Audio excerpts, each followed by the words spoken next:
Whenever an auto manufacturer is faced with the task of completely refreshing an iconic nameplate, a vehicle with a very long history, it's always a difficult task because people have certain expectations. They're very passionate about them. Think vehicles like a G-Class, a Jeep Wrangler, Corvette, Mustangs.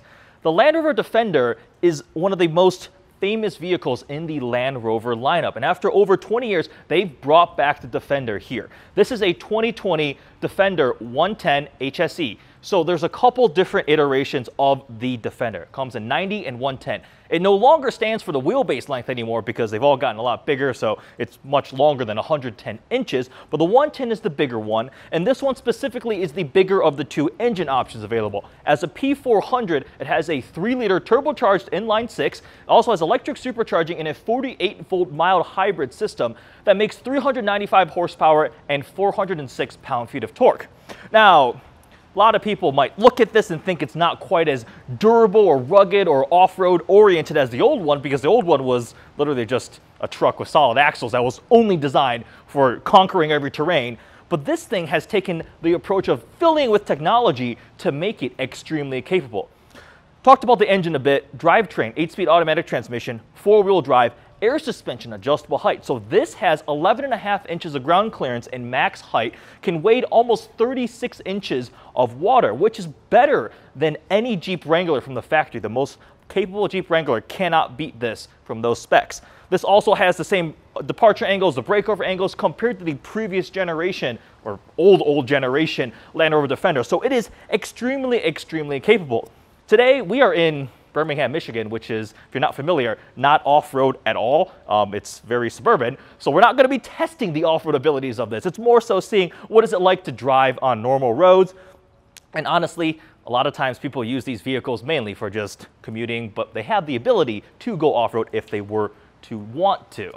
Exterior styling is one of those things that manufacturers face the most criticism when they update a vehicle. A lot of purists just seem to want the automaker to take the old car and just copy and paste it and build it again. Any change or refresh or overhaul is going to be met with complaints. Well, people did complain about the Land Rover Defender, but I think styling is something that they nailed. It looks really cool, really unique, blends ruggedness and off-road oriented aspects with some good throwbacks to the old Defender, but also making it modern and sleek.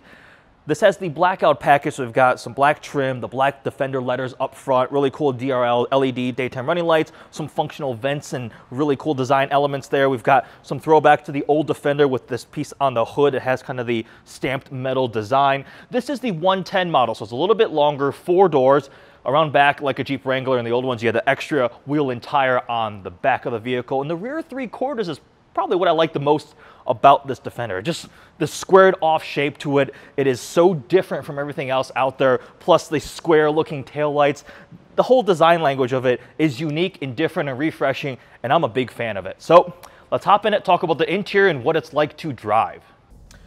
I really like the interior of the updated Defender. It strikes the perfect balance between modern technology, luxury, while maintaining a unique and rugged feel to it, so it's not just like any other modern luxury crossover SUV. It definitely feels different. Starting with some of the tech though, let's cover that. We have a big digital display screen in the middle of your dash, which looks great. We have a updated infotainment screen. It's a single touchscreen mounted in the middle, unlike the newer Range Rovers that have the double touchscreen, just a single one there, and a bunch of buttons for your climate control with knobs and your off-road mode changes. But this infotainment screen itself has an updated processor, new system behind it. It's running some BlackBerry-based system too, so really good responses. Intuitive, clear. I've got navigation pulled up right now, looks great. And when it pulls up the surround view cameras and all of that tech is also very robust, very well educated, and cutting edge and looks impressive.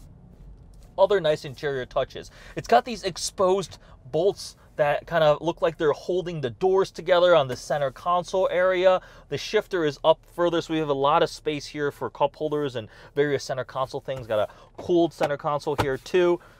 These touches add together to make this a very luxurious experience, which is, from what I've seen compared to the old Defenders, a complete departure. Those were so bare bones and Spartan, it was just really, there was nothing in them. So this strikes that nice balance that I was talking about, while still maintaining the feeling of it being unique, different, and off-road oriented.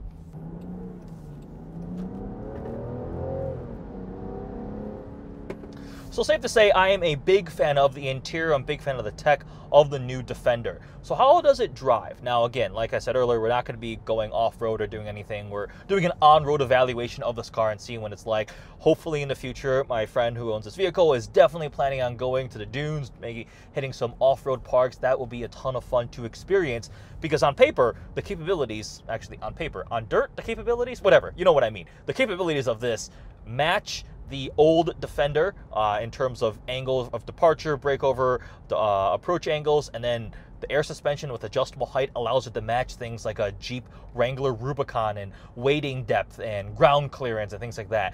And the tech that'll help control traction and all the sorts of sensors and computers that are making this a very, very capable off-road vehicle. But we are on the road today, so what are my initial impressions? Well, the refinement is definitely there. In a lot of off-road vehicles, or off-road oriented and capable vehicles, they bring a lot of compromises, especially due to suspension setups and tires. Just the nature of the engineering of the vehicle it takes to get them to do what they can do off-road compromises the refinement on the road. This actually strikes, again, a very, very good balance. Road noise, tire noise is largely not there. It feels great.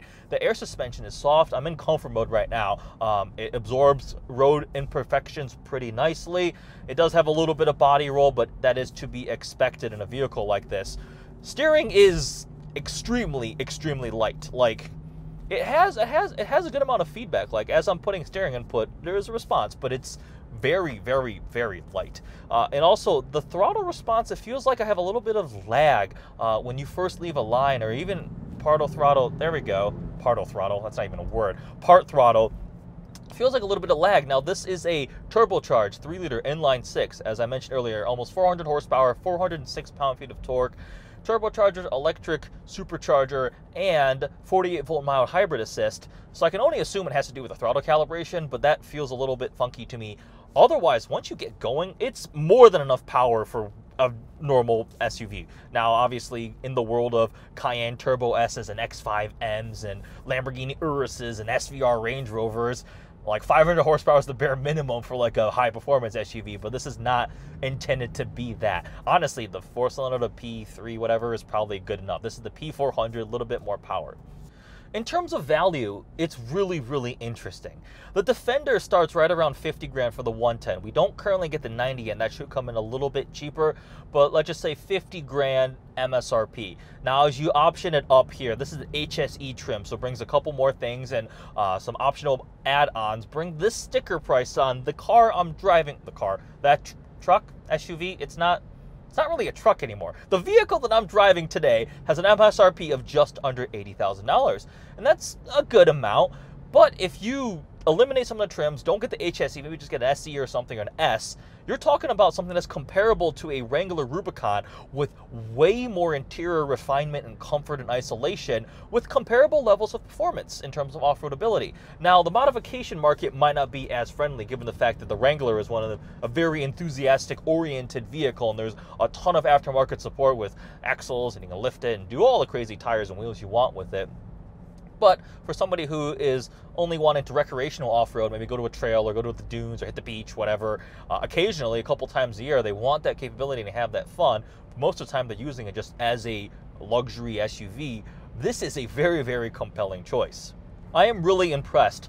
When Land Rover first launched this, the initial picture was like, oh, that is really cool. That looks really unique, especially they showed it in off-road shots with the crazy add-on like boxes on the side and the ladders and all the cool fun aspects of it. But then I started looking into a little bit more, reading up on it, and then seeing it in person, hopping in. I'm like, this is a very cool execution of the interior. There's a structural beam running across the middle that you can see and touch, and they've kind of incorporated into it with all these storage cubbies. Got Defender stamped there on the dash on the side, and again, those exposed bolts just gives it such a really unique feeling to it. I think they did an excellent job. Now, if you're a hardcore off-road enthusiast, you're a hardcore classic Land Rover Defender, you're an enthusiast, you're not going to be happy with this because this has gone too far in the other direction. And there was just honestly no way to keep everybody happy, I think, with this update. Now, I think they chose the way that's going to please the masses the most, that's going to help them sell the most number of these SUVs. And if you look at the competitive landscape, what is going to compete against this? Honestly, I think the Bronco is going to be something that a lot of people are going to start considering. I'm really excited to see what that is going to be once it comes out. The Bronco Sport maybe for lower tier ones, possibly. And again, the Wrangler, as mentioned before, and your other normal off-road vehicles. Now, this is more luxury-oriented. You have the Land Rover brand. All of that are some intangibles that you can kind of combine and evaluate. But after driving this, I very much like this Defender. I think they did an awesome job. I think it, again, balance, I think, is the key takeaway I have of this. It does a lot of things very well. It's got good amount of power. It has all the tech and luxury, refinement, off-road capabilities to tech.